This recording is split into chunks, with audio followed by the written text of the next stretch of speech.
जालिम भक्तानी बेकार केले तुझ्यावर करणी.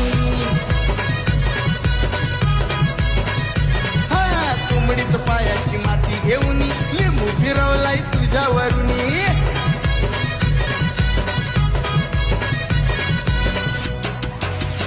ये बाबा काय सांगू तुला, रात्री कोणतरी येऊन घशावर बसला ना माझा घसा दाबला.